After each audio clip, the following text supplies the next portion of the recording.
सर्वांना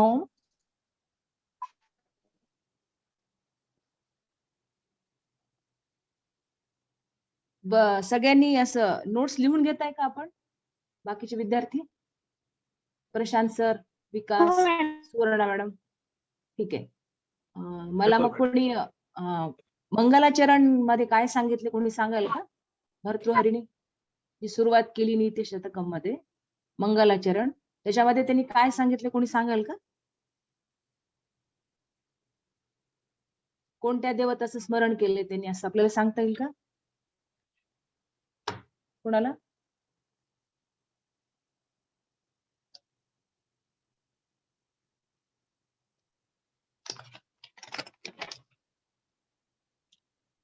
ठीक आहे. सज्जनांचे सद्गुण सांगता येतील का कुणाला?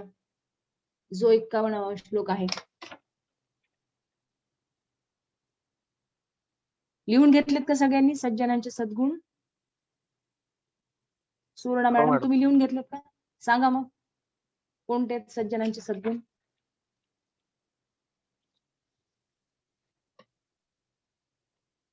साधू संतांच्या चांगल्या लोकांच्या संगतीत राहणे,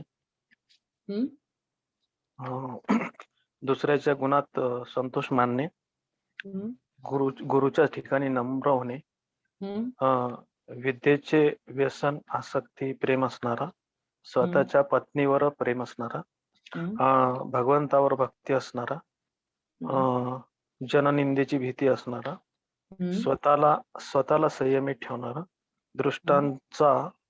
दुर्जनांचा सहवास टाळणारा.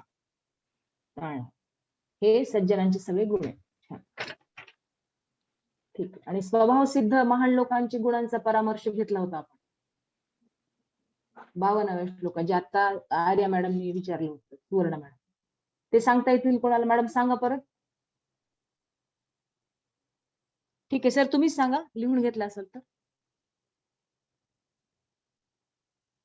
महान लोकांचे स्वभाव सिद्ध गुण आहेत की नाही? हा सांगा. स्वभाव सिद्ध गुण: संकट समयी धैर्य असणारा, उत्कर्षाच्या समयी तुच्छ, उत्कर्षाच्या वेळी क्षमाशीलता दाखवणार. उत्कर्षाच्या वेळी क्षमाशीलता दाखवणार किंवा तुच्छ वागणार नाही असा. सहिष्णुता ज्याला म्हणता येईल. क्षमाशीलता जन्मतात आहे तसं. सभेमध्ये भाषण चातुर्य असणारा, रणभूमीवर पराक्रम गाजवणारा, कीर्तीची अभिलाषा जन्मदात असणारा आणि विद्येविषयी आसक्ती असणार. हे सर्व कशाचे गुण आहेत? स्वभाव सिद्ध गुण महान लोकांचे. ठीक आहे, ठीक आहे, ओके. चल, आता ह्याच्यानंतर आपण 53 हा श्लोक पाहणार आहोत.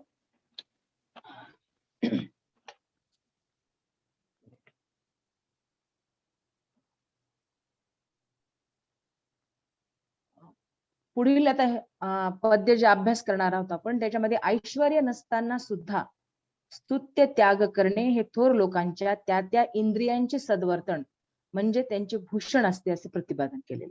बघा, म्हणजे स्तुत्य त्याग आहे त्यांचा, की आपल्याकडे भरपूर म्हणजे संपत्ती आहे, तर आपण एखाद्या गोष्टीचा त्यांना देतो, आपण भरपूर ऐश्वर्य प्रदान असलेला व्यक्ती भरपूर काही देऊ इच्छितो, पण आपल्याकडे कुठलीच गोष्ट नाही तरी सुद्धा आपण त्या गोष्टीचा त्याग करतोय. हे या ठिकाणी यांनी सांगितलेलं आहे. बघा आता, प्रकृती महताम ऐश्वर्येण विना अपि श्लाघ्य त्याग करे, गुरुपाद प्रणयिता शिरसी सत्याम वाणी मखे, विजयी अतुलम वीर्यम भुजयोः स्वच्छावृत्तिः रधी अधिगतम श्रुतम श्रवणयोः च इदम मंडनम भवती. स्वभावातच महान असलेल्या लोकांच्या बाबतीत संपत्ती नसताना सुद्धा स्तुत्य त्याग हे हाताचं लक्षण आहे. आपण जेव्हा या धर्तीवर जन्म घेतो, भगवंत आपल्याला संपूर्ण शरीर प्रदान करतो, मग प्रत्येक आपल्या शरीराचं जे अवयव आहेत त्याचं काय काय काम आहे? हाताचं काय काम आहे? की दान करणं कुठल्याही परिस्थितीत. डोळ्यांचं काय आहे? चांगले विचार पाहणं, चांगल्या व्यक्तींच्या म्हणजे व्यक्तिचित्रण करणं, कानाने चांगले विचार ऐकणं. पण आपल्याला काय होतं की आपल्याला समाज वेगळ्या दृष्टिकोनातून चाललाय, ह्या सगळ्या आपण गोष्टी विसरत चाललोय. ही अवयवांचे जे आभूषण आहेत ते आपण विसरत चाललोय, आपण दुसऱ्याच गोष्टीला महत्व देतो. आपल्या हातामध्ये किती तोळ्याची बांगडी आहे. आपण दुसऱ्याच अशा गोष्टी ऐकण्यामध्ये आपल्याला मजा वाटते कानाने, किंवा आपल्या हाताने कुठलेच असं चांगलं काम घडत नाही. पृथ्वी तलावर आल्यावर जर आपल्या हाताने कोणाला मदत करणं होत नाही, दान करणं होत नाही, तर ते भूषण मानेल का? आपण चुकीच्या गोष्टींना आपण काय करायला लागलो? भूषण मानायला लागलो.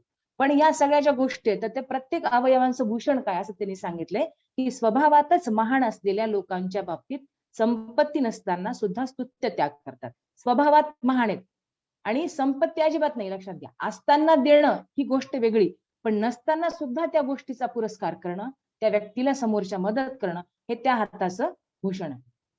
आपल्याला एक माहिती की रघुराजाची एक कथा आहे. रघुराजा की ज्यांच्या वंशावळीमध्ये पुढे भगवंताचा 7वा अवतार झालाय श्रीरामचंद्रांचा, सूर्यवंशी. रघुराजांनी एकदा ज्या पूर्ण असा यज्ञ केला, ते असे राजे करायचे की पूर्ण पृथ्वी तलावर पूर्ण जिंकून घेतलं की एकदा यज्ञ करायचा आणि वाटेल तेवढं जे काही दान धर्म जे काही दक्षिणा असेल ती संपूर्ण ब्राह्मणांना देऊन टाकायची, असा त्यांनी तो यज्ञ केला. इकडे एका ठिकाणी समाजामध्ये काय एक ऋषी होते, वरतंतू नावाचे ऋषी. त्यांच्याकडे एक असीम असा त्यांच्यावर विश्वास ठेवणारा एक चांगला बटू होता. त्या बटूचं शिक्षण पूर्ण झालं आणि त्यांनी सांगितलं की गुरु तुम्ही मला म्हणजे मला माझी इच्छा आहे की तुम्हाला मला दक्षिणा द्यायची. आणि तो खूप हुशार होता. तर ते गुरु म्हणाले, नाही बुवा तुझ्यावर माझं असीम प्रेम आहे. तू खूप माझी सेवा केलीस. मी जरी तुला ज्ञान दिलं असलं तर म्हणजे तू माझी खूप सेवा केलेली आहेस. पण तो ऐकतच नाही की मला तुम्हाला दक्षिणाच द्यायची म्हणाले. तो बटू म्हणतो. गुरु म्हणले ठीक आहे, आता आपण ह्याची परीक्षाच पाहूया. काही हरकत नाही काही. आणि मग त्यांनी सांगितलं की तू मला दशकोटी सुवर्ण मुद्रा आणून, 14 दशकोटी सुवर्ण मुद्रा तुम्हाला कुठूनही आणून दे, असं त्यांनी सांगितलं. आता गुरूंनी हे म्हणल्याबरोबर त्यांच्या पायाखालची जमीन गेली. त्यांना वाटलं की गुरु इतके नाही बोलणार. आपण साधारण बटू आहोत, साधारण घरातनं आलेलो आहे आणि इतकी आपण कुठं हे करायचं. आता एवढं सगळं मागायचं म्हणजे एका राजाकडेच जायला लागेल आपल्याला. आणि त्या काळी रघुराजा जे त्या समाज जीवनामध्ये खूप श्रेष्ठ असे होते, की त्यांचं असं होतं की त्यांच्याकडे कुणीही याचक आला की ते परत नाही पाठवायचे रघुराजाकडे. असं त्यांचं ठरलेलंच होतं कुणीही. आणि नेमकं काय झालं, रघुराजांकडे तो यज्ञ सुरू केला आणि सर्वस्व त्यांनी दान करून टाकलं आणि त्याच वेळी तो बटू रघुराजाकडे आला. मग त्यांचं बोलणं झालं, त्यांनी सांगितलं की ते मला असं असं म्हणाले आणि गुरुंनी मला मला गुरुंना दक्षिणा द्यायची खूप इच्छा आहे आणि विचारलं की आणि मला तुमची मदत पाहिजे. ते म्हणले बापरे तुम्हाला यायला उशीर झाला, पण तरीही काळजी करू नका. लक्षात घ्या, रघुराजाकडे काहीही नव्हतं. तिथून परत ते आता पुढचा म्हणजे ते राजविस्तार करणार, परत धन प्राप्त करणार, असा त्यांचा प्रवास त्या राजांचा असायचा. सगळं सगळं देऊन टाकलेलं होतं. पण तरी सुद्धा याचक आपल्या दारामध्ये आलाय ना, तो खूप महान राजा होता. त्यांच्याकडे संपत्ती होती. पण आज ज्या वेळेस तो बटू त्यांच्याकडे आला, तेव्हा त्यांच्याकडची संपत्ती संपलेली होती. तरी सुद्धा त्यांनी सांगितलं की तुम्ही काळजी करू नका. तुमचे जे स्वप्न आहे किंवा तुमची जी अभिलाषा आहे ते मी पूर्ण करतो. 14 दशकोटी सुवर्ण मुद्रा. आणि लगेच त्यांनी धनुष्य उचललं आणि कुबेराला त्यांनी म्हणजे तिथं अटॅक केला त्यांनी कुबेराला, की युद्ध करायला त्यांना समोर घेतलं. आणि कुबेराला त्यांची महती माहितीच होती राजा रघुंची. त्यांनी बाणाचा वर्षाव करण्याआधी आकाशातून त्यांनी सुवर्णवृष्टी केली आणि मग रघुराजाने 14 दशकोटी सुवर्णमुद्रा ज्या आहेत त्या बटूला. म्हणजे आपल्याकडे जर असताना आपण देणं वेगळं, ठीक आहे आपण देतो, पण नसताना जे देतं ना त्याच्यामध्ये त्यांचा स्तुत्य त्याग आहे. आणि हे कोणाचं भूषण आहे? आपल्या हाताचं भूषण आहे, असं त्यांनी सांगितलं. वडीलधाऱ्यांच्या पायावर मस्तक ठेवणे कशाचे? गुरुपाद प्रणयिता शिरसी. आता वडीलधारे म्हणजे कोण म्हणायचं? की जे आपल्याला ज्यांनी या जन्माला घातलं, या पृथ्वी तलावर आणलं ज्यांनी, असे आपले आई वडील, हे एक म्हणतायत. त्याच्यानंतर आपण ज्यांच्याकडून आयुष्यामध्ये कसं वागायचं, कसं उभं राहायचं, ज्याला विवेक असं म्हणतो, की योग्य निर्णय कसा घ्यायचा, हे सगळं ज्ञान आपण ज्यांच्याकडून घेतो, असे आपले अध्ययन करतात, जे आपल्याला अध्ययन शिकवतात, अध्यापन आपण ज्यांच्याकडून करतो, असे ते गुरु. दुसरा प्रकार. आणि तिसरा प्रकार त्याच्यामध्ये येतो आध्यात्मिक गुरु, ज्यांच्याकडून आपण मुक्ती प्रदान करतो. असं म्हणतो बघा आपण, की प्रत्येकाने गुरुमंत्र घेतला पाहिजे, प्रत्येकाच्या आयुष्यात गुरु असला पाहिजे. आता गुरु कोणता, किती शिकलेला असला पाहिजे, काय नाही, असं काही त्याचं काही डेफिनेशन नाही. ज्या व्यक्तीकडून आपल्याला एखादा चांगला विचार मिळतो तो आपला गुरु. हो ना. दत्तात्रयाने 24 गुरु होते असं आपण ऐकलेलं आहे. जो व्यक्ती आपल्याला सांगतो की हे नाही, हे योग्य, आणि त्याच्याप्रमाणे जेव्हा आपण आचरण करतो, तेव्हा तो वयाने कितीही लहान असो किंवा अनुभवाने कितीही लहान असो, तो आपला गुरु ठरतो. कारण त्यावेळी त्यांनी आपल्याला समज दिलेला असतो. लक्षात आलं? त्याच्यामुळे गुरु कोणता आहे त्याच्याबद्दल असं नेमकं सांगता आपल्या येणार नाही. असे 3 गुरु आहेत. त्या तिन्ही गुरूंच्या पायावर आपण मस्तक ठेवतो ते आपल्या कशाचं म्हणजे भूषण आहे, आपल्या मस्तकाचं भूषण आहे. आपण विचार करा की आपण जेव्हा मोठ्या लोकांच्या पाया पडतो ना, तेव्हा आपण आपलं मस्तक त्यांच्या अंगठ्यावर ठेवतो. हो ना, पायाचा जो अंगठा असतो ना, त्याच्यावर आपण कपाळ असं चिकटलेलं असतं.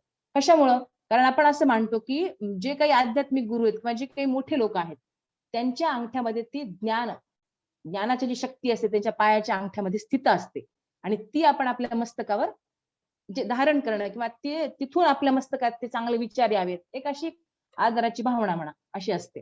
हे जे 3 गुरूंचे आहेत, 3 जे गुरु आहेत आपल्या आयुष्यामध्ये, त्यांच्या ठिकाणी त्यांच्या पायावर मस्तक ठेवणे हे कशाचं भूषण आहे? आपल्या मस्तकाचं भूषण. आता पाया पडणं तर हे गेलंच आहे.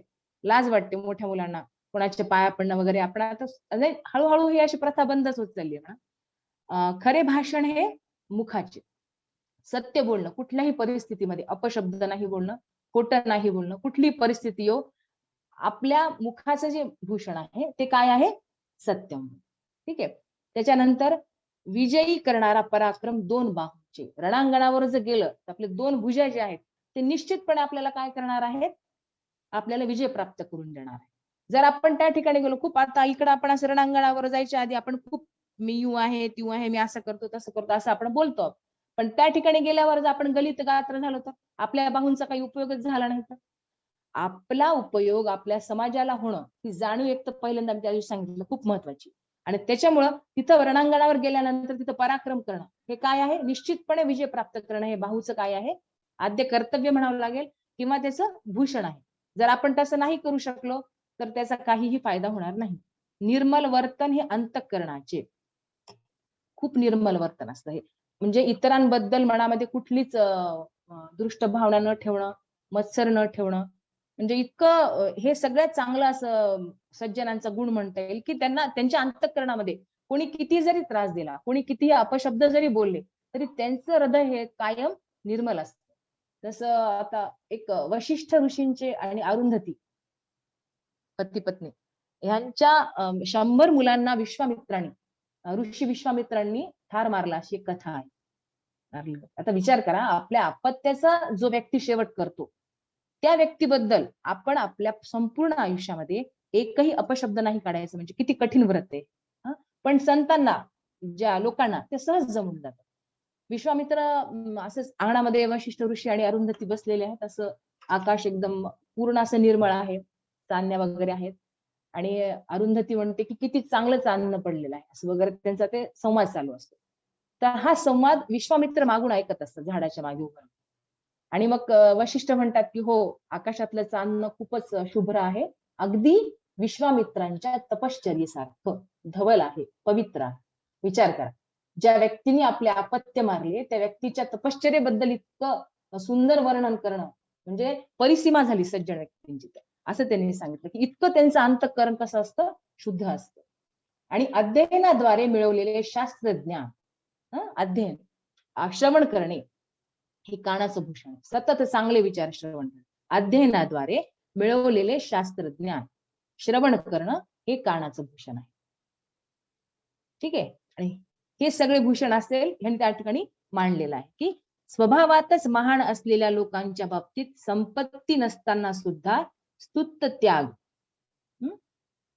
स्वभावातच महान असलेल्या लोकांच्या बाबतीत संपत्ती नसताना स्तुत्त त्याग करणे, वडीलधाऱ्याच्या पायावर मस्तक ठेवणे, त्याच्यानंतर खरे भाषण हे मुखाचे, सत्यवाणी ज्याला म्हणतो, विजयी करणारा पराक्रम 2 बाहूंचे, निर्मल वर्तन हे अंतःकरणाचे आणि अध्ययनाद्वारे मिळवलेले शास्त्रज्ञान हे कानाचे भूषण असते. आपण आता हे जेव्हा तुम्हाला जो पेपर पॅटर्न पडेल ना त्याच्यामध्ये जेव्हा तुम्ही लिखाण कराल तेव्हा लिखाण करत असताना छोटे छोटे जसं आता आहे विजयी अतुलम वीर्यम भुजयो हो असं जे आहे श्लोकामधला एक शब्द जे सर तुम्ही लिहून घेताय म्हणून सांगते त्याच्या समोर असं एखादं संस्कृत कोटेशन टाकायचं आणि मग त्याचं आपण स्पष्टीकरण करत राहायचं पेपरमध्ये. आलं का लक्षात? तर त्यांनी सांगितलं की तुमच्या अवयवांचं स्पष्टीकरण करा, हाताचं भूषण काय आहे, तर हे प्रकृती महताम ऐश्वर्येण विना अपिश्लाघ्य त्याग करे. हे कोटेशन जर तुम्ही असं सरळ लिहिलं आणि त्याचं जर स्पष्टीकरण केलं तर आणखीन आपलं उत्तर चांगलं होतं. त्याच्यात पाठांतर करून घ्यायचं. ठीक आहे. चला आता पुढचा श्लोक पाहूयात. पुढील पद्यात मनुष्यांचे सर्वांगीण कल्याण करणारा मार्ग कोणता ते सांगितले. पुढचा 54वा श्लोक आहे, मनुष्याचे सर्वांगीण कल्याण करणारा मार्ग, असं तुम्ही नोट डाऊन करून घ्या. मनुष्यांचे सर्वांगीण कल्याण करणारा मार्ग कोणता त्यांनी सांगितलेला आहे बघा. प्राणाघातात निवृत्ती परधन हरणे संयम सत्यवाक्यम काले शक्त्या प्रदानम परेशाम युवती जनकथा मूक भाव तृष्णा स्तोत्रो विभंग गुरुषु विनय सर्वभूतानुकंपाच्य सर्वशास्त्रेषु अनुपहत विधी एषः श्रेयसाः सामान्य पंथाः. काय सांगितले त्यांनी? मनुष्याचा सर्वांगीण कल्याण करणारा मार्ग. आता याच्यामध्ये काय? प्राणघाता निवृत्ती, इथं त्याचा अर्थ दिला हिंसा करणाऱ्यापासून विमुखता. पहिला जो गुण आहे मनुष्याचा कल्याण करणारा, हिंसा करण्यापासून विमुखता. जे योगाचा अभ्यास आपण इथं करायला लागलो त्याच्यामध्ये महर्षी पतंजलींनी जे संकलित वेद केलेला आहे, योगाचे जे सूत्र त्यांनी संकलित केलेले आहेत, तर त्याच्यामध्ये त्यांनी अष्टांग योग मांडलेला आहे. बरोबर आहे, माहिती सगळ्यांना ऐकलं असेल. त्याच्यामध्ये 8 म्हणजे अंगातून प्रवेश करून मोक्ष असं त्यांनी सांगितले. तर ती 8 अंग कोणती कोणती सांगता येतील का कोणाला? योगाची 8 अंग त्यांनी मांडलेली पतंजलींची. यम नियम आसन प्राणायाम, यम नियम आसन प्राणायाम प्रत्याहार धारणा ध्यान समाधी. धारणा समाधी. छान. आता यमामध्ये काय सांगितलं? यम म्हणजे काय सांगता येईल आपल्याला?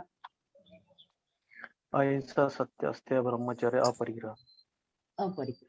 आता हे आपण समाजातले नियम आहेत का आपण सांभाळायचे नियम आहेत? यम आणि नियम याच्यामध्ये काय फरक आहे? यम हे सामाजिक दायित्व आपल्याला सांभाळायचे त्याच्यामध्ये. हा, ठीक आहे. समाज, बरोबर आहे, समाजात राहत असताना जे काही सांभाळायचं आहे, हो ना. आता हेच या ठिकाणी मनुष्याचे सर्वांगीण कल्याण करणारा मार्ग पहिल्यांदाच त्यांनी काय सांगितलं की प्राणाघातात निवृत्ती, हिंसा करण्यापासून विमुक्त आहे. त्याच्यामध्ये सांगितले ना, अहिंसा, सत्य, अस्तेय, ब्रह्मचर्य आणि अपरिग्रह, हिंसा करण्यापासून विमुखता, हे पहिलं अंग त्यांनी सांगितलं. म्हणजे पतंजलीने जे सांगितले की यम आणि नियम हे परिपूर्ण झाल्याशिवाय मोक्षाचा मार्ग आपल्याला मोकळा होणार नाही. तोच ते सर्वांगीण कल्याण करणारा हा मार्ग त्यांनी सांगितलाय की प्राणाघातात निवृत्ती, ही हिंसा करण्यापासून विमुखता पहिला झाला. दुसऱ्यांचे द्रव्य हिरावण्याविषयी मन आवरणे. दुसऱ्यांचे द्रव्य, एखादी गोष्ट आपली नाहीये, हे जेव्हा आपल्याला कळतं तेव्हा त्या गोष्टीला आपण घेता कामा नये. याला काय म्हणायला आपण? अस्तेय म्हणू ना. चोरी न करणं, न विचारता घेणं, हा त्याचा दुसरा मार्ग. खरे भाषण, जसं आपण आता सांगितलं की कुठल्याही वेळी आपण भाषण कसं करायला पाहिजे? सत्य आपली वाणी असायला पाहिजे. कुठल्याही परिस्थितीमध्ये आपण चुकीचं बोलणं नाही बोलायला पाहिजे. असत्य कधीच आपण बोलायचं नाही. खरे भाषण, योग्य वेळी आपल्या ऐपतीनुसार दान. आता इथं जे योग्य वेळी ऐपतीनुसार दान आहे ना, ह्याचा भगवद्गीतेमध्ये पण त्यांनी सांगितलेलं आहे. देश कालेच पात्रेच तद दानम सात्विक स्मृतम. देश, काळ आणि योग्य ऐपतीनुसार दान हे एक सात्विक दान म्हणून भगवद्गीतेमध्ये याचा उल्लेख आलेला. आपण काय करतो? आपण दान कसं करतो? जी गोष्ट आपल्याला पाहिजे नाहीये, है ना, ज्या गोष्टीची आपल्याला गरज नाही किंवा ज्या गोष्टीचा आपण पूर्ण उपभोग घेतलाय ती आपण दान म्हणून देऊन टाकतो. पण तसं नाही, आपल्याला योग्य वेळी समोरच्या व्यक्तीला योग्य वेळी दान करतात. माझ्या एका मित्राला पैशाची खूप गरज आहे, माझ्याकडे पैसा आहे, पण तो मित्र माझ्याकडे येत नाहीये पैसा मागाय, लक्षात घ्या. आणि मी वाट पाहते की त्याने येऊन माझ्याकडे विनवणी करायला पाहिजे की मला तू पैशाची मदत. माझा अहंकार आहे की मी त्याला मदत करत नाही. जोपर्यंत तो माझ्याकडे येत नाही तोपर्यंत मी त्याला मदत करणार नाही. हा काय झाला? हा तुमचा अहंकार झाला. तुम्ही त्याला मदत करायला हवी, आपणाहून मदत करायला हवी, वाटच पाहिजे नाही त्याला. तुम्हाला कळतंय ना की समोरच्या व्यक्तीला मदतीची गरज आहे, योग्य वेळी दान कर. नंतर मग तुम्ही मला म्हणलं असतं तर मी तुम्हाला मदत केली असती, ती वेळ निघून गेली ना. वेळ महत्वाची. योग्य वेळी आपल्याला त्याला दान करता आलं आपल्या ऐपतीनुसार. फार काही मोठं होऊन त्याला अशी फार मदत करायची गरजही नाही, पण आपलं योग्य वेळी जे आपण, मग ती मदत छोटी का असणार पण ती खूप उपयुक्त ठरते. ती सात्विक दान आणि ते आपण केलं पाहिजे. त्यांनी सांगितलं योग्य वेळी दान हे आपल्याला करता आलं पाहिजे. दुसऱ्याच्या तरुण स्त्रीबद्दल चर्चा न करणे. त्याच्यामध्ये आता सामाजिकच नियम आहे हा पूर्ण, हो ना, की इतरांच्या स्त्रीबद्दल आपण कुठली चर्चा करायची. जर तुम्हाला कल्याणकारी मार्ग करायचा असेल, मानवाचा सर्वांगीण विकास करायचा असेल, तर इतर स्त्री ह्या माते समान आपण मानायला पाहिजे. त्यामुळे त्या स्त्रीची इतर दुसऱ्या स्त्रीची चर्चा आपण करायची नाही. द्रव्य लोभाच्या प्रवाहाला प्रतिबंध करणे, कशाचा अर्थ येतो द्रव्य लोभाच्या प्रतिभाला? तृष्णा संतोष विभंग, द्रव्याच्या लोभाची अपेक्षा अजिबात करायची नाही. दुसऱ्यांचं द्रव्य घेणं त्याचा लोभ काहीच कामाचा नाही. भगवद्गीतेमध्ये सांगितले 3 द्वार आहेत ते त्यांनी सांगितलंय. कशाचे आपल्याला त्रिद्वार आहेत, जे माणसाचा नाश करणारे ते नरकाचे 3 द्वार सांगितले. त्याच्यामध्ये लोभ मोह, लोभापासूनच सगळा प्रवास आयुष्याचा सुरू होतो. लोभ झाला की तिथं तुमचं व्यक्तिमत्व पूर्ण संपुष्टात आणि तिथून हळूहळू तो प्रवास सुरू होतो आणि माणसाचा विनाश होतो. असं ते आहे. म्हणून द्रव्य लोभ त्याच्यामधलाच एक प्रकार आहे की प्रवाहाला प्रतिबंध घालायचा. एक महत्वाचा गुण आहे. पित्रादी वडील माणसाशी नम्र वर्तन, आपल्यापेक्षा आपण पाहतो आता हा पॉइंट बरेच श्लोकामध्ये आलेला आहे सज्जनांच्या किंवा इतरही तुमच्या ज्या पद्धती पुढे अभ्यासाला आहेत त्याच्यामध्ये मोठ्यांचा आदर करणं हा पॉइंट प्रत्येक वेळेस आलेला आहे. पित्रादी वडील माणसांशी नम्र वर्तन करायचं, नम्रतेने वागायचं, त्यांच्या मोठेपणाचा मान ठेवला पाहिजे. सर्व प्राण्यांवर दया, सर्व प्राणी मात्रांवर आपल्याला दया करता आली पाहिजे. सगळ्या शास्त्रांमधील नियमांचे उल्लंघन न करणे. बघा आता हे खूप महत्वाचं आहे बरं का. सगळ्या शास्त्रांमधील नियमाचे उल्लंघन न करणे, शास्त्राप्रमाणे वागणं. भगवद्गीतेमध्ये श्रीकृष्णाने काय सांगितलंय? कर्मण्येवाधिकारस्ते मा फलेषु कदाचन मा कर्म फल हेतुर्भूर्मा ते संगोस्तव कर्मणी. त्यांनी सांगितलंय ना, त्याच्याप्रमाणे आपण वागलं पाहिजे. कर्माची अपेक्षा नाही करायला. काय येते ते शब्द प्रमाण हो ना. भगवंतांनी जे सांगितलेलं ते शब्द प्रमाण मानून शास्त्रानुसार आपण आपलं वर्तन केलं पाहिजे. हे समाजात राहत असताना ह्या सगळ्या गोष्टी आवश्यक आहेत. तरच तुमच्या मानवी जीवनाचं कल्याण होईल, तुमचं कल्याण होईल, तुमच्याद्वारे समाजाचं कल्याण होईल, तुमच्या थ्रू विश्वाचं कल्याण होईल. या सगळ्याच गोष्टी केल्या आणि ह्या सगळ्या गोष्टींमध्ये जर मागे पुढे झालं तर निश्चितच आपली पूर्ण सामाजिक स्थिती काय होते? बिघडून जाते. आणि मला वाटतं सध्याची सामाजिक स्थिती त्याच्यामुळेच बिघडली. याच्यातली कुठलीच गोष्ट आता पाळत असतील किंवा समाजामध्ये होत असेल असं नाही. पूर्ण संतुलन समाजाचं बिघडायचं कारण हे सगळ्याच गोष्टी आहेत. अहिंसा होते, परस्त्रीबद्दल चर्चा होते, द्रव्याचा लोभ आहे, शास्त्रांच्या नियमांचं पालन अजिबात होत नाही, प्राणी मात्रांवर दया तर दिसतच नाहीये, सतत त्याचं मारहाण चालूच आहे आणि मोठ्यांचा आदर अजिबात राहिलेला नाही. ह्या सगळ्याच गोष्टी उलट आहेत. तेव्हा समाज काय व्हायला लागलाय? अधोगतीला जायचा. जर मानवी जीवनाचं कोणतं कल्याण करायचं असेल, मानवी जीवनाचं कल्याण व्हायचं असेल, त्यांनी ह्या गोष्टींचं पालन करायला पाहिजे. मी परत एकदा तो अर्थ सांगते, नोट डाऊन करून घ्या. हिंसा करण्यापासून विमुखता, म्हणजे हिंसा करायची नाही, हिंसेपासून दूर जायचं.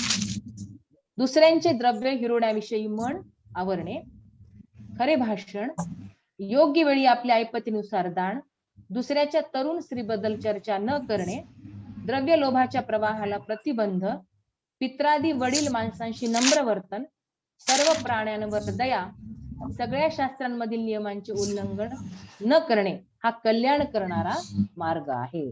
त्याच्यातले बरेच पॉइंट यमामध्ये आपल्याला दिसतात जे आपण सध्या आता पाहिलं. ठीक आहे. आता यानंतरचा श्लोक आहे 55. पुढील पद्यात सज्जनांचे अंतःकरण संपत्ती प्राप्त झालेली असताना आणि संकटे आली असताना कशी असते याचं वर्णन. जर सज्जन व्यक्तीला जर संपत्ती प्राप्त झालेली आहे आणि संकट आलेलं आहे तर त्याच्यामध्ये कसा वागतो आणि संकटात तो कसा वागतो असं या ठिकाणी त्यांनी सांगितलं. काय लिहिलंय? महताम चित्तम संपत्सु उत्पल कोमलम आपस्सूच महाशैला शील संघात कर्कशम. काय सांगितले त्यांनी? महताम चित्तम संपत्सु, समृद्धी असताना मोठ्या लोकांचे अंतःकरण कमलाप्रमाणे खूप संपत्ती त्यांच्याकडे. आता दुष्यंत, राजा दुष्यंत तुम्हाला माहितीये, राजा दुष्यंत आणि त्यांच्या पत्नीचं नाव काहीतरी आहे. ठीक आहे. त्यांचा म्हणजे पूर्वी जेव्हा स्त्री लग्न करून जेव्हा मुलीला सासरी पाठवले जातं ना तेव्हा तिला म्हणजे सांगितलं जात होतं की बघ बाई, तुझं जेव्हा लग्न होईल किंवा तुझं लग्न झालेलं आहे आज आणि जेव्हा तू तुझ्या घरी जाशील, तुझ्या आयुष्यामध्ये चढ उतार होतील, कधी चांगले दिवस येतील, कधी वाईट दिवस होतील, तर चांगल्या दिवसामध्ये तू स्थिर राहा, तुझी बुद्धी स्थिर ठेव ते माजू नको ज्याला म्हणतो आपण, गर्व करू नको. जर तुझ्या आयुष्यात चांगले दिवस आले तर गर्व करू नको असं तिला सांगितलं जातं. आणि भरपूर दान, ह्या दोन गोष्टी खूप महत्वाच्या आहेत असं त्या मुलींना सांगितलं जायचं सासरी पाठवत असताना. पूर्वीच्या काळी ऋषी मुलींचा जेव्हा आपण अभ्यास करू असे पूर्ण, तेव्हा त्या उल्लेख येतो त्या मुलींचा. तेव्हा ह्या दोन गोष्टी त्यांना सांगितल्या जायच्या की जर तुझ्या नशिबामध्ये उद्या पूर्ण तुझा भाग्योदय जर होईल तेव्हा काय कर तू, की तुझी बुद्धी ही स्थिर ठेव, कारण कुठलीच गोष्ट स्थिर राहणार नाही. आज तुझ्या आयुष्यात दुःख आहे तर उद्या सुख पण आहे. म्हणजे सुखामध्ये माजू नको आणि दुःखामध्ये काही वाईट वाटतो नको असं त्याचा अर्थ. इथं त्यांनी संतांच्या जेव्हा सज्जनांच्या जीवनामध्ये जेव्हा समृद्धी असते तेव्हा त्यांचं अंतःकरण कसं होतं, कमलाप्रमाणे मृदू होतं. संत तुकाराम महाराजांनी खूप छान सांगितले बघा, मऊ मेणाहुणी आम्ही विष्णुदास, कठीण वज्रासही भेदू ऐसे, असं तुकाराम महाराज त्यांनी सांगितलं की सज्जन जे असतात ना वेळ काळ प्रसंगी बदलतात. ते वेळ आली, समजा एखाद्या मदत करायची वेळ आली, एखाद्या, हा बोला. ते संत तुकारामांचं सांगा ना, मऊ मेनाहून आम्ही विष्णुदास, विष्णुदास हा कठीण वज्रासही भेदू ऐसे.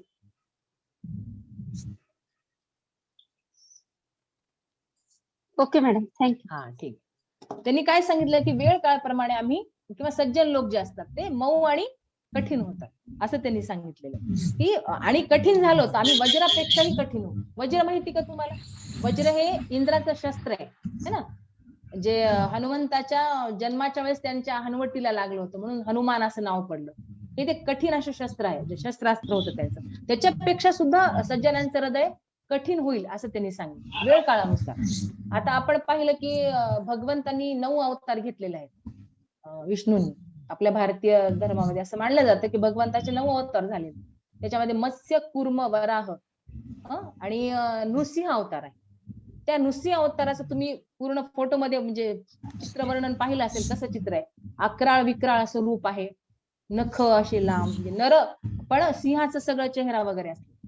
पण तो एकच व्यक्ती, तो एक अवतार जेव्हा भक्त प्रल्हाद त्यांची भक्ती करतात, लक्षात घ्या, जेव्हा त्यांना आर्ततेने आळवतात तेव्हा त्यांचं पूर्ण व्यक्तिमत्व कसं होतं, त्यांचं हृदय अगदी द्रवतं, प्रेमानं पूर्ण भरून जात त्या नरसिंहाचं, पण नरसिंह भगवंतांचं. पण हिरण्यकश्यपूला मारताना त्यांचं तेच व्यक्तिमत्व, त्यांचं तेच हृदय काय होतं, कुठलाही विचार न करता त्यांचं शरीर पूर्ण ते फाडून टाकतं. पूर्ण नखाशे मोठे लाल झालेले रक्तबंबाळ शरीर, यत्किंचितही त्याच्यावर त्यांनी म्हणजे लोप म्हणजे काय म्हणतो आपलेपणा दाखवलेला नाही हिरण्यकश्यपूचा वध करत असतात. ह्या दोन ज्या गोष्टी एका व्यक्तिमत्वाच्या तशा त्या सज्जनांच्या असतात की वेळ काळ प्रसंगी जर आला तर ते मेनाहुणी काय होतात, मऊ होतात, आणि वज्राहुणी ते काय होतात, कठीण होतात. एका ठिकाणी कवीने उल्लेख केलेला आहे की सज्जनांचं जे हृदय असतं ना त्या नवनीताप्रमाणे असतं, लोण्याप्रमाणे असतं. त्यांनी सांगितलं इतके सज्जन म्हणजे मऊ मनाचे असतात. तर लोणी जेव्हा अग्नीच्या संपर्कात येतं ना तेव्हा ते काय होतं, द्रवतं. पण त्यांनी असं सांगितलंय की त्या लोण्याला द्रवण्यासाठी अग्नीची गरज असते. पण सज्जनांचं जे मन आहे ते इतरांना जर ताप झाला तर त्या तापानेच काय होतं, द्रवतं. बघा कोण असं एवढं हे करेल की इतर लोकांना, मग तो त्रास होणारा व्यक्ती कुणीही असू दे, समोरच्या व्यक्तीला त्रास झाला, तो अडचणीत आहे, तो व्यक्ती या सज्जनांना किती त्रास दिला. जसं आपण मुंबाजी तुकाराम महाराजांना आयुष्यभर त्रास दिला आणि शेवटी त्यांच्या पूर्ण शरीराचा दाह झाला, तर त्याचा त्रास तुकाराम महाराज. म्हणजे संत इतके म्हणजे खूप मऊ असतात, निर्मळ मनाचे असतात. तर त्यांनी सांगितलं की वेळ काळाप्रमाणे आम्ही काय होतो, मऊ होतो. आणि कठीण काय सांगितलंय की संकटाच्या वेळी पर्वताच्या शिला समूहाप्रमाणे कठीण होतो. काय, महाशैलम शीलम संघात कर्कशम. आणि जेव्हा कठीण प्रसंग येतील तेव्हा आम्ही काय होईल की अनेक पहाड एकत्र केलेत, महाशैलम, आणि त्याचा खूप मोठा पर्वत झालेला आहे की तो फोडताच येणार नाही, इतकं कठीण आम्ही त्यावेळेस होतो. असे एक 2 रूप या ठिकाणी संत म्हणजे सज्जनांचं अंतःकरण कसं बदलतं या ठिकाणी त्यांनी सांगितलेलं. ठीक आहे, परत एकदा मी अनुवाद वाचते. समृद्धी असताना मोठ्या लोकांचे अंतःकरण कमलाप्रमाणे मृदू होते. त्याच्यामध्ये तुम्ही संदर्भ आता जो लिहून घेतला, मऊ मेनाहुनी आम्ही, हे तुम्ही कोटेशन तुमच्या उत्तरामध्ये लिहू शकता, तुकाराम महाराज. ठीक आहे. आणि संकटाच्या वेळी पर्वताच्या मोठ्या शिला समूहाप्रमाणे कठोर होतो. तुम्ही आता जे 1-2 उदाहरण मी सांगितले की कठोर आणि मृदू असं सज्जनांची महती सांगा. दुसरा कठोर पॉइंट सांगा सज्जनांची ना मॅडम. कुठला म्हणजे सज्जनांचं हृदय ना? कमलाप्रमाणे मृदू होत. हा 2 हा. नंबरचा आणि आता. हा 2 नंबरचं सज्जनस्य हृदयम नवनीतम असं कोटेशन टाका त्यात दुसऱ्या पॉइंटला. सज्जनस्य हृदयम नवनीतम म्हणजे लोण्यासारखं असतं ते, हो ना? हे तुम्हाला करता येईल, मऊ असतं ते. आणि कठीण म्हणजे वज्रासारखं कठीण, जे आधी सांगितलं मी तुम्हाला. हा आलेत का दोन्ही? हो मॅडम. ठीक. Okay thank you.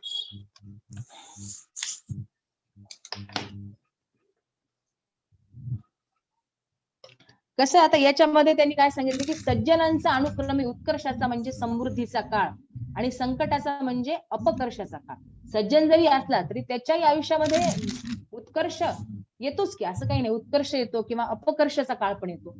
दोन्ही काळ प्रत्येक व्यक्तीच्या आयुष्यात, दुर्जन असो किंवा सज्जन असो. काळ आणि संकटाचा म्हणजे अपकर्षाचा काळ दाखवणारे आहेत. एक उच्चतम उत्तम स्थिती आणि दुसरी अवर स्थिती दाखवणारी आहे. दोन्ही स्थितीमध्ये आवश्यक असे गुण मोठ्या लोकांमध्ये दिसतात. म्हणजे कुठलीही स्थिती येऊ, सांगितलं उत्कर्ष येऊ किंवा अपकर्ष येऊ, त्या वेळेनुसार आपल्याला वागता आलं पाहिजे. वेळेनुसार वागणं, कुठं थांबायचं, कुठं कसं वागायचं, याची जाण असणं व्यक्तीला खूप गरजेचं आहे आयुष्यात. कारण बरेच प्रसंग येतात. प्रत्येक ठिकाणी एकसारखं किंवा एकच नियम ठेवून, एकच तत्वज्ञान ठेवून आपल्याला नाही वागता येत. आपण जेव्हा आयुष्यात वागत असतो तेव्हा आपल्याला म्हणजे अधिक याच्याप्रमाणे मोठ्या अधिक प्रमाणे आपल्याला काय करावं लागतं, नियमांचं थोडंसं डिले पण द्यावं लागतं. एकच तत्व घेऊन आपण आयुष्यभर वागू शकतो का? नाही वागू शकतो. वेळ काळाप्रमाणे आपल्याला ते कमी जास्त करता आलं पाहिजे, तरच मग माणसं जवळ येतील ना. एकच तत्व धरून आयुष्यभर आपण धरून बसलो तर तसं नाही होत त्याच्यामध्ये. ठीक आहे, मग अशा दोन्ही स्थितीमध्ये आवश्यक असे गुण मोठ्या लोकांमध्ये असतात. सामान्य लोकांमध्ये ते फारसे दिसत नाही. ते ट्राय पण करत असतील आपल्या जीवनामध्ये, पण त्यांना तितकं ते जमत नसतं. पण जी मोठी लोक असतात, सज्जन लोक असतात, महान लोक असतात, त्यांना वेळ काळानुसार प्रसंगी त्यांना ते वागणं जमतं. उत्कर्षामध्ये ते इतरांच्या दुःखाशी समरस होतात. बघा, त्यांचा स्वतःचा जरी उत्कर्ष असला सज्जनांचा, माझ्या आयुष्यामध्ये माझे चांगले खूप खूप चांगले दिवस आहेत, म्हणजे याच्या जर माझ्या आयुष्यामध्ये माझा उत्कर्ष काळ आहे, तर मग समाजाशी माझा संबंध तुटला असं धरून वागता येतं का? नाही वागता येत. समाजामध्ये किती दुःखी कष्टी लोक आहेत, त्यांच्याकडे पण मला बघितलं पाहिजे. ते माझं म्हणजे जबाबदारी असतं म्हणेन मी. माझे नातेवाईक आहेत, त्यांचे मला विचारपूस करावं लागेल. चांगले दिवस आले की मी पूर्ण माझ्या घराचे दरवाजे बंद करते, माझा उत्कर्षाचा काळ असला की. आणि जेव्हा माझ्या अपकर्षाचा काळ असला की मग मी मात्र इतरांच्या मदतीला म्हणजे मदत मागायला जाते. असं जमेल का? असं नाही जमेल. ठीक आहे, आपल्या चांगल्या दिवसामध्ये सुद्धा दुसऱ्यांच्या दुःखाची जाणीव होणं, दुसऱ्यांच्या दुःखाचा त्रास आपल्याला व्हावा हे आवश्यक आहे. आपल्याला तेव्हाच खराच आयुष्याचा अर्थ कळतो. या ठिकाणी असं त्यांनी फिलअप केलेलं की उत्कर्षामध्ये सुद्धा तुम्हाला इतरांचे दुःखाशी समरस होता आलं पाहिजे. तर आपत्तीच्या काळी मात्र पाय घट्ट रोवून हिमतीने संकटाला तोंड देतात. आणि जेव्हा संकट तुम्हाला येईल तेव्हा तिथं आपल्याला पाय रोवून घट्ट उभं राहता आलं पाहिजे. जसं स्वामी विवेकानंदांचं एक उदाहरण आपल्याला घेता येईल. स्वामी विवेकानंद जेव्हा मंदिरातून म्हणजे दर्शन घेऊन जेव्हा बाहेर आले, तर एक झाड होतं खूप मोठं, आणि तिथे एवढी मोठी माकडं होती है ना. एकदम सगळे माकडं त्यांच्या समोर आले आणि त्यांना कळेच ना की आता आपण पुढे जायचं कसं रस्ता पार करायचा आपण, असं त्यांना ते लक्षातच येत नव्हतं. आणि जसं ते अनुकरण करायला लागले तसं ते माकड अनुकरण करायला. खूप भीती वाटायला लागली त्यांना, कसं जायचं. पण नंतर थोडस त्यांना विचार करत लक्षात आलं की आपण जसं करतोय तसंच ते करतायत. आपण काय करायला पाहिजे, आपण ठामपणे त्यांच्या समोर जायला पाहिजे, म्हणजे ते पळून जाते असं त्यांनी सांगितलं. ते ठरवलं म्हणायचं. याच्यातून काय दिसतं आपल्याला, ती जी समोरची माकडं आहेत ना, ते कधी तुमच्या समोर येऊ शकतात. संकटरूपी माकड ज्याला म्हणतो, की कधी ते समोर येतात. जर तुम्ही त्याला भिवून जर मागे पळताय, ज्याला म्हणतो आपण की भीत्या पाठी ब्रह्म राक्षस ज्याला म्हणतो, जितकं आयुष्यातील संकटांना भिवून आपण वागू ना, तितकी ती संकट आपल्या मागे येत है ना. पण मग त्या संकटांना आपण स्थिर आणि घट्ट राहून त्याचा आपल्याला काय करता आलं पाहिजे, सामना करता. संकट तर आहेतच, येणारच आहेत, आज आहेत उद्या नाही, परत येतील, परत जाणार आहेत. पण ठामपणे उभं राहणं, ही जी काही गोष्ट आहे, ही जे काही गुण आहेत, ते कोणामध्ये असतात? सज्जनांमध्ये असतात, असं त्यांनी सांगितलं. हा, सज्जनांमध्ये असतात. की संकटाला ते अजिबात घाबरत. आपण अभ्यास करतोय, लक्षात घ्या, आपण अभ्यास करतोय सज्जनांच्या गुणांचा, पण ते कुठेतरी आपण एक गुण अंगी करायला पाहिजे ना. आता आपण अभ्यास करतोय म्हणजे फक्त परीक्षेमध्ये फिलअप करण्यासाठी अभ्यास करतोय का? नाही. आपण अभ्यास करतोय आपल्या आयुष्यामध्ये आपण तसं वागलं पाहिजे इथून पुढे, असं किंवा त्याचा प्रयत्न तरी केला पाहिजे. त्या अभ्यासाची आपल्याला त्या त्या परिस्थितीला आपण जाणीव आली पाहिजे. शिकलेलं हे जे काही ज्ञान आहे ते आपल्याला व्यवहारात वापरता आलं पाहिजे, तरच या अभ्यासाचा उपयोग आहे, तरच या नीतिशतकाचा उपयोग. काय त्यांनी भरतृवानी काय सांगितलंय, हे सगळे जे उदाहरणं दिलेत त्यांनी सज्जनांची, ते फक्त सज्जनांची अशी एक प्रतिमा, खूप सज्जनांची प्रतिमा पहिलेपासूनच श्रेष्ठ आहे, ती आणखी श्रेष्ठ करून तरी काय होणार आहे.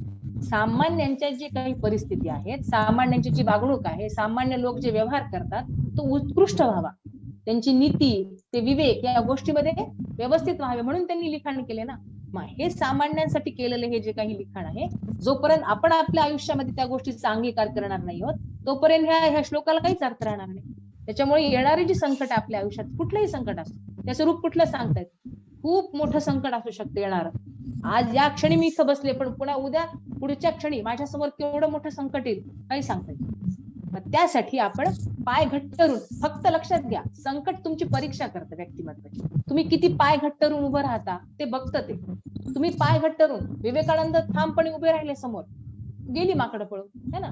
किती ठामपणे उभं राहता हे त्याच्यावर अवलंबून आहे. आपण ठाम किती राहतो, कसं उभं राहतो, कसं त्याचा सामना करतो, फक्त एवढंच पाहिलं जातं. ते आपाप कधी निघून जातील ते आपल्याला नंतर कळत नाही. अशी ती सज्जन लोक असतात जी काळाप्रमाणे कठीण आणि काळाप्रमाणे मऊ होतात, अशी त्यांनी या ठिकाणी त्याची 2 उदाहरणं दिलेली आहे. ठीक आहे. यानंतर आपण 56वा श्लोक पाहूया.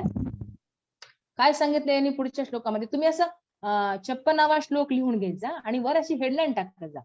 पुढील पद्यात त्या श्लोकात काय लिहिलं बघा. मनुष्याला मोह निर्माण करणाऱ्या वस्तू समीप असल्या तरी सज्जन त्यांच्या बाबतीत असिधारा व्रत पाळतात. असिधारा व्रताची माहिती असं म्हणून टाकायचं 56वा श्लोक आहे. म्हणजे तुम्हाला पटकन परत वाचताना लक्षात येईल. असिधारा व्रत म्हणजे काय बघा. मनुष्याला मोह निर्माण करणाऱ्या वस्तू, खूप मोह निर्माण करणाऱ्या वस्तू जगामध्ये आहेत मनुष्याला, पण तरी सुद्धा सज्जन काय करतात, सज्जनांच्या समोर असतातच की भरपूर मोह, ते त्यांच्या ध्येयापासून वेगळे व्हावेत, बाजूला व्हावेत, अशा अनेक त्यांच्या रस्त्यामध्ये मोहाच्या गोष्टी असतात. पण सज्जन लोक कधीही जो निर्णय घेतात ना त्यापासून ते दूर जातच नाही. मग काय असं ते कोणतं व्रत धारण करतात की त्यांना त्या मोहाला सामना करण्याचं धैर्य प्राप्त होतं. तर त्या व्रताचं नाव आहे असिधारा व्रत. असिधारा व्रत म्हणजे काय? असी म्हणजे काय? असी म्हणजे आपलं तलवार ज्याला म्हणतो. ठीक आहे. असी म्हणजे तलवार. तलवारीच्या धारेप्रमाणे आपण म्हणतो ना जीवन जगणं किंवा संसार करणं ही तारेवरची कसरत आहे. पण म्हणतो नोकरी आणि घर सांभाळणं ही जी जशी तारेवरची कसरत, तशी ते धार असणाऱ्या तलवारीवर जर चालावं लागलं, ती जी कसरत असते ना ते किती कठीण असतं. विचार करणं सुद्धा आपल्याला अवघड जातं. तसं जे व्रत आहे की ते कठीणच व्रत असतं, पण ते सहज पेलून जातात. कोणती लोक? सज्जन. की त्यांच्या समोर सुद्धा भरपूर मोह होणाऱ्या गोष्टी आहेत, ते पण परावृत्त होणाऱ्या गोष्टी आहेत. चांगल्या लक्षात घ्या, सज्जन लोकांना विरोध करणारे समाजामध्ये भरपूर दुर्जन आहे. पावला पावलावर त्यांचं ध्येय म्हणजे विश्वास त्यांचा खचावा अशी काम करणारे भरपूर दुर्जन लोक आहेत समाजात. पण तरी सुद्धा सज्जन लोक नाही खचत.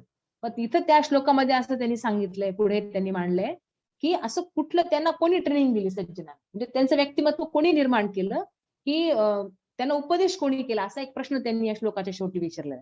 काय विचारलंय त्यांनी बघा आता. प्रिया न्याया वृत्ती असुभंगे अपि मलिनम असुकरम असंतन अभ्युत्थाः सुरध अपि कृषदनन याच्यः विपदी उच्चैः स्थेयं महतां च पदम अनुविधेयम इदम विषमम असिधारा व्रतम सताम केन उद्दिष्टम अस्ति. असं एक कठीण व्रत, इदम विषमम असं एक कठीण असं व्रत, असिधारा व्रतम सताम केन उद्दिष्टम म्हणजे सज्जनांना कोण बरं सांगितलंय असं कठीण व्रत कसं पाळू शकतात. हे अनेक मोह त्यांच्या समोर आहेत, पण तरी सुद्धा त्या व्रताचं पालन करून ते मोहाला दूर करतात. मग हे व्रत त्यांना कोणी बरं सांगितलंय? कोणीच सांगितलंय. त्यांना अशी कुठलीच ट्रेनिंग देता येत नाही. लक्षात घ्या, माझा जर आवाज चांगला आहे तर तो आवाज रियाज करून मला चांगला आणखीन करता येतो, पण माझ्या रक्तामध्ये उपजत गाण्याचं नॉलेज असायलाच पाहिजे थोडं, है ना, तरच मी त्या याच्याकडे वळू शकतो. लता मंगेशकर ज्या आहेत स्वरसम्राज्ञी आपण ज्यांना म्हणतो, त्या मुळातच त्यांच्याकडे गाण्याचं ज्ञान होतं. प्रॅक्टिस करून त्यांनी ते कमवलं हा भाग निराळा, लक्षात घ्या.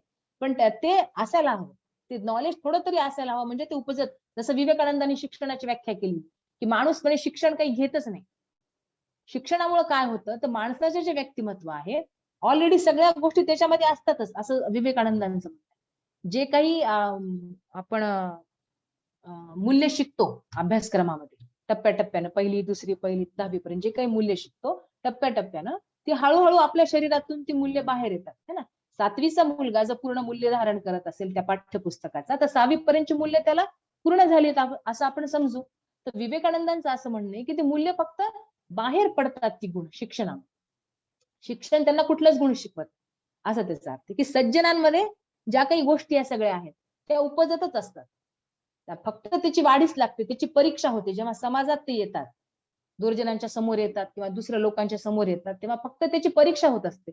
उपजत अशा महान लोकांच्या जागी ते गुण असतातच, असं म्हणजे या लिखाणातून आपल्याला दिसतंय. त्यांनी सांगितलं की खूप मोह आहेत आणि हे जे व्रत आहे असिधारा व्रत, मी आता सांगितलं की तलवारीच्या पात्यावर चालण्यासारखं हे कठीण असं व्रत त्यांना कुणी बरं शिकवलं, असं श्लोकाच्या शेवटी याच्यामध्ये त्यांनी प्रश्न केलेला आहे. आता इथं प्रिया न्याया हा वृत्ती ही कोणते कोणते मग इष्ट व न्यायाला अनुसरून वागणूक. इष्ट व न्यायाला म्हणजे समाजामध्ये राहत असताना इष्ट कोणतं, अनिष्ट कोणतं, योग्य कोणतं, अयोग्य कोणतं, न्याय कोणता, अन्याय कोणता, याला अनुसरून वागणूक करणं खूप अवघड असतं. हे सहज जमतं सज्जन, म्हणजे ह्या मोहाला ते कुठल्याच बळी पडत. समजा एखादा न्यायाधीश आहे, आयुष्यभर एखादा त्याने निर्णय दिलेला आहे फाशीचा, कुठले सगळे निर्णय दिलेत लोकांना, पण आज समोर त्याचा एक मुलगा उभा आहे त्याचा, ज्याने शिक्षा केली, त्यावेळेस सुद्धा फाशीची शिक्षा द्यायला त्याची जीभ थोडी सुद्धा मागे पुढे किंवा त्याला थोडा सुद्धा त्रास नव्हता त्याने ती दिली, तर त्या व्यक्तीला आपण मानू, असं म्हणू ना. जे न्याय अन्याय या गोष्टीमध्ये हा मोह आहे, लक्षात घ्या. मी नाही माझ्या मुलाला शिक्षा देऊ शकत, जेव्हा समोर तो तिथं उभा असेल तेव्हा कोर्टामध्ये न्यायाधीश शिक्षा देऊ शकेल का? न्यायाधीश काय कोणाच व्यक्ती देऊ शकत. पण अशा परिस्थितीत सुद्धा न्याय काय आहे, अन्याय काय आहे, योग्य काय आहे म्हणजे काय आहे, अयोग्य काय आहे, याचं ज्ञान कुणाला असतं? संतांना असतं. त्याला काही त्याची वेगळी अशी फार काही भगवंत त्यांना ट्रेनिंग म्हणजे काही शिक्षण किंवा प्रशिक्षण वगैरे काही देत नाही, असं त्यांचे. प्राण जाण्याच्या वेळी हातून दुष्कृत्य सहजासहजी न घडणे. एक विष्णुदास नावाचे ब्राह्मण होते, कुठेतरी कथा वाचलेली आहे, तर त्यांनी असं ठरवलं होतं त्यांच्या आयुष्यामध्ये की अपशब्दच कुणाला बोलायचं. एक विष्णुदास नावाचे होते व्यक्ती, असं ठरवलं त्यांनी. एक सज्जनच होते, तो सज्जन प्रवृत्तीचाच व्यक्ती होता. अपशब्द कुणाला बोलायचं आपल्या हातून. लोक आपल्याला कितीही बोलतील, काही नावं ठेवतील. एका दिवशी चोर त्यांना पळून नेतात, असं कालीच्या मंदिरामध्ये, असं महाकालीचं एक मंदिर आहे त्याच्या मंदिरामध्ये पळून नेतात. आणि काय गुन्हा असेल काय माहित, त्यांच्या मानेवर तलवार ठेवलेली असते, तरी सुद्धा ते विचारत नाहीत की माझा गुन्हा काय. आणि त्या समोरच्या व्यक्तींना, त्या चोरांना काहीच विचारत नाहीत की माझा गुन्हा काय, तुम्ही मला का मारता, किंवा एखादी शिवीगाळ करणं किंवा समोरच्या व्यक्तीबद्दल अपशब्द बोलणं. शेवटी भगवंताला दया येते, त्या काली मातेला दया येते आणि ती दृष्टांत देऊन त्यांना वाचवते. म्हणजे खूपच हे की कोणाबद्दल काही बोलायचंच नाही. म्हणजे जेव्हा प्राण जाण्याची वेळ येते तेव्हा सुद्धा जर तुम्ही कोणाबद्दल अपशब्द बोलणार नाही, आता तुमची परिसीमा झाली सज्जन व्यक्तींची ते वागायची. तर दुसरा कोणता पॉईंट आहे की प्राण जाण्याच्या वेळी हातून दुष्कृत्य सहजासहजी न घडणे. तिसरा आहे काहीही झाले तरी दुष्टाकडे विनवणी न करणे. काय सांगितले? असंतन अभ्यर्था. दृष्ट लोकांकडे विनवणी करायचीच नाही कुठल्याच गोष्टीची, कारण दृष्टांची संगतीपासून ते सज्जन लोक आहेत तर 4 हात लांबच राहतात. माहित असतं त्यांचे विचार कसे कुविचार असतात, त्यामुळे तिथं त्यांच्याकडे विनवणी करणं आणि आपलं एखादं काम करून घेणं त्यांना मान्य असतं, काही जरी झालं. हे त्यांचं तिसरं आहे. बघा, ह्या तिन्ही गोष्टी ह्या मला वाचायला सोप्या वाटतात, तुम्हाला ऐकायला सोप्या वाटतं, पण जेव्हा आपण व्यवहारात या गोष्टी करतो ना, एखाद्या व्यक्ती समजा आपल्याला आवडत नसेल किंवा समाजात त्याचं स्थान वाईट असेल, त्याला 4 नावं ठेवली असते समाजात, पण आपल्याला जर काम पडलं तर आपण त्या आपल्या व्यक्तीकडे जातो.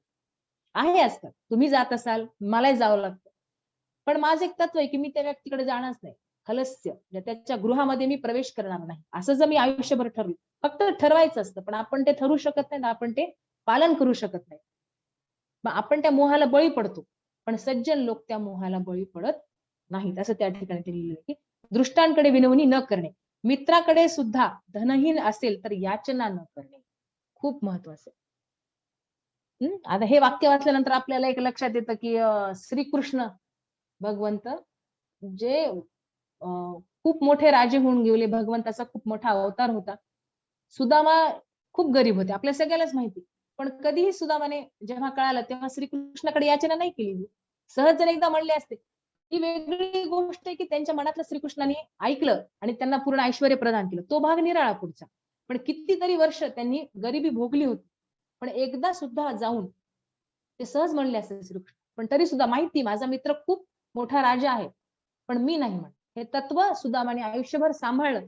त्याचं जे काही असेल ते भगवंतांनी त्यांना दिलं शेवटी. पण मित्राकडे सगळं असून सुद्धा किंवा मी धनहीन आहे तरी सुद्धा मित्राकडे मी याचना करणार. हा मोह आहे आणि हा मोह सज्जन लोक सांभाळतात. संकटात पराकोटीची निश्चल बुद्धी, खूप महत्वाचं आहे याच्यामध्ये हा पॉइंट बरं का. संकटात पराकोटीची निश्चल बुद्धी पाहिजे. एखादं संकट आहे, त्या संकटाला सामना कसं करायचं एकदम असं गोंधळून न जाता आपली बुद्धी स्थिर ठेवली पाहिजे. काय बुद्धीचे डेफिनेशन? निश्चयात्मक हा बुद्धी. ती निश्चय प्रदान करते, ती निश्चय घ्यायला लावतं, योग्य निश्चय घ्यायला लावतं. योग्य अयोग्य त्या ठिकाणी आपली बुद्धी अशी अविचल होणे. डबल माइंड ज्याला म्हणतो ना आपण, हे करू का ते करू, ते करू का हे करू, असं नाही जमणार. त्या व्यक्तींची बुद्धी त्या ठिकाणी काय होते, पक्की असते. करायचं म्हणजे करायचं, मग त्याचा परिणाम काहीही हो. त्याला म्हणायचं पराकोटीची निश्चल बुद्धी. हे खूप महत्वाचे आहे त्यांच्याकडे. तो मोह ते टाळतात ती लोक. थोरांच्या मार्गाचे अनुकरण करणे हे आचरण करण्यास अतिशय कठीण आहे. थोरांच्या मार्गाचे अनुसरण हा शेवटचा पॉइंट आहे.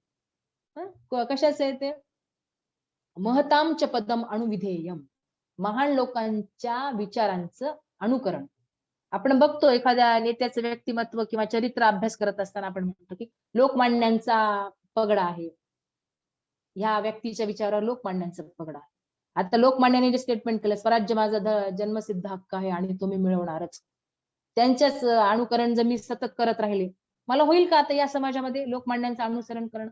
स्वदेशी कपड्यांची होळी होईल का? नाही होणार. एवढेच ऑनलाईन सगळे निघालेत, मेशो दुसरे कुठले आपण ऑनलाईन करतो, कपडे मागवतो, वापरतो, कुठले काही नाही, कोण प्रोडक्ट केले, चीन केले, काही आपल्याशी घेणं देणं नाही. आपला पैसा कुठं जातोय, कुठं येतोय, कशाशीच घेणं देणं नाही. स्वदेशी कपड्यांची त्यांनी होळी केली.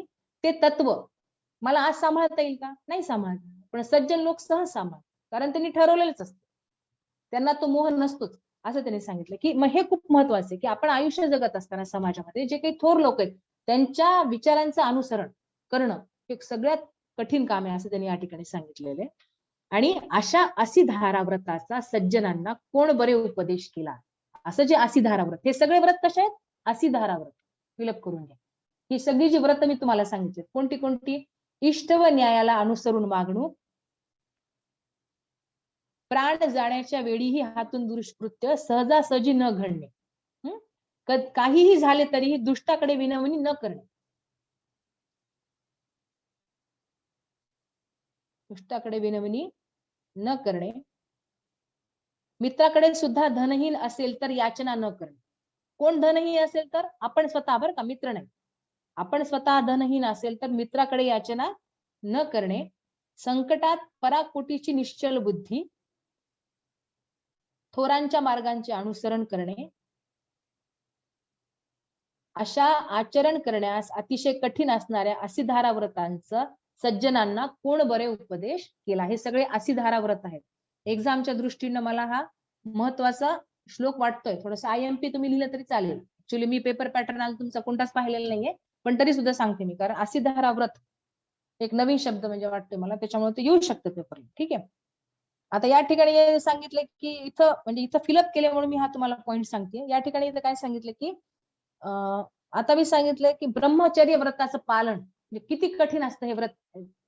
अर्थात तुम्ही सगळे एज्युकेटेड आहात, मोठे आहात. त्या ठिकाणी सांगितले की ब्रह्मचर्य व्रताचं पालन करणं.